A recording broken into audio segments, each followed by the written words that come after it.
झारखंड में वार्ड चुनाव पर अटका लोकतंत्र। कोर्ट के आदेश के बावजूद नहीं कराए गए निकाय चुनाव। 2 साल से ट्रिपल टेस्ट बना बहाना। नमस्कार, मैं हूं अभय सिंह। झारखंड में नगर निकाय चुनाव को लेकर स्थिति दिनों दिन जटिल होती जा रही है। राज्य के सभी नगर निकायों का कार्यकाल मार्च अप्रैल 2023 में ही समाप्त हो चुका है, लेकिन अब तक कोई भी चुनाव नहीं कराए गए।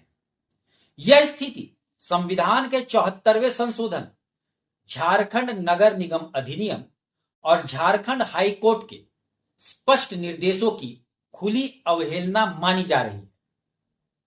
हैरानी की बात यह है कि राज्य सरकार 2 वर्षों से ओबीसी आरक्षण के नाम पर ट्रिपल टेस्ट की अधूरी प्रक्रिया को बहाना बनाकर चुनाव की घोषणा से बचती आ रही है।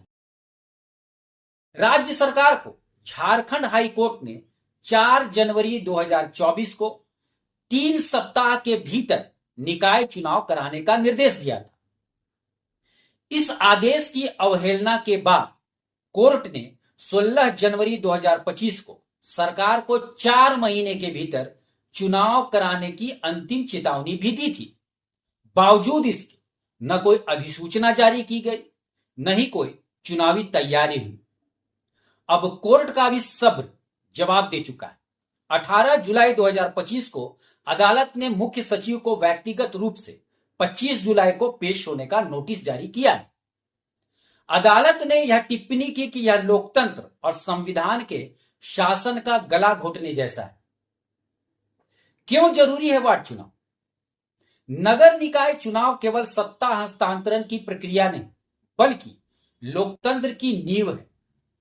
पार्षदों और मेयर के प्रतिनिधित्व से ही नगर पालिकाओं और निगमों में जनता की समस्याओं की सुनवाई होती और स्थानीय विकास को गति भी मिलती है।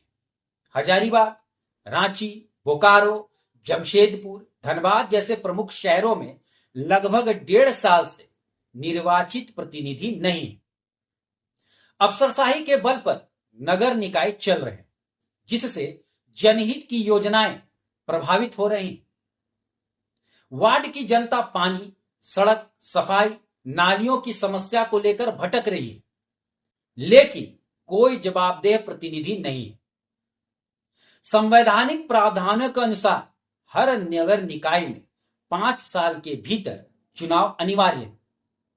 केंद्र सरकार ने इस देरी पर नाराजगी जताते हुए 1600 करोड़ रुपए की केंद्रीय सहायता राशि रोक दी, जो शहरी विकास कार्यों के लिए थी। राज्य सरकार का दावा है कि चुनाव में ओबीसी को 27% आरक्षण देने के लिए सुप्रीम कोर्ट की गाइडलाइन के अनुसार ट्रिपल टेस्ट प्रक्रिया पूरी करनी जरूरी है। इस प्रक्रिया में ओबीसी की सामाजिक आर्थिक स्थिति का विश्लेषण, आयोग द्वारा रिपोर्ट और 50% आरक्षण सीमा का ध्यान रखना शामिल। सरकार ने यह तर्क दिया कि जब तक ट्रिपल टेस्ट प्रक्रिया पूरी नहीं होती, चुनाव कराना संभव ही नहीं। लेकिन जनवरी 2024 में हाईकोर्ट ने स्पष्ट कहा कि यह बहाना नहीं बन सकता। सुप्रीम कोर्ट भी यह कह चुका है कि सामान्य वर्ग की सीटों पर चुनाव टालना असंवैधानिक है। हाई कोर्ट ने स्पष्ट कहा, अगर ओबीसी आरक्षण के लिए ट्रिपल टेस्ट प्रक्रिया अधूरी है तो चुनाव में बिना आरक्षण के सामान्य सीटों पर प्रक्रिया शुरू की जाए। संविधान के अनुच्छेद 243 के अनुसार समय पर चुनाव करवाना सरकार की सबसे बड़ी जिम्मेदारी।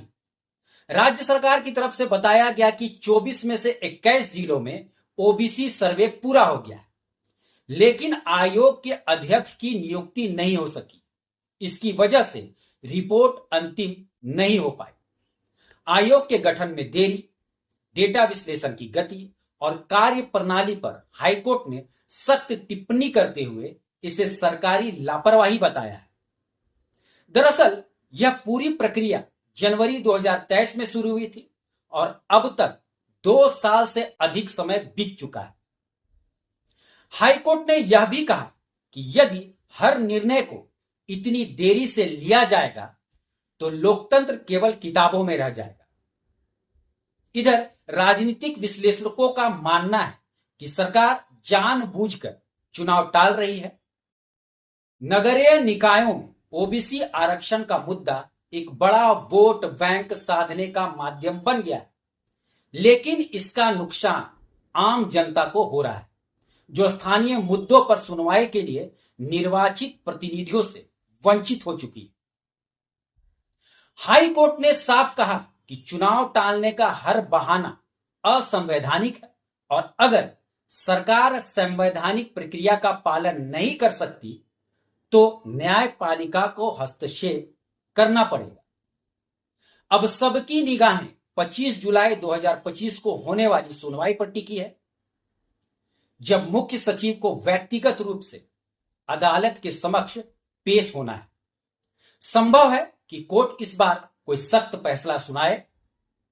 संविधान की आत्मा और लोकतंत्र की बुनियाद को बनाए रखने के लिए यह जरूरी है कि नगर निकाय चुनाव अविलंब कराए जाए, वरना राज्य में प्रशासनिक जवाबदेही, वित्तीय पारदर्शिता और जनहित के काम पूरी तरह से ठप हो जाएंगे।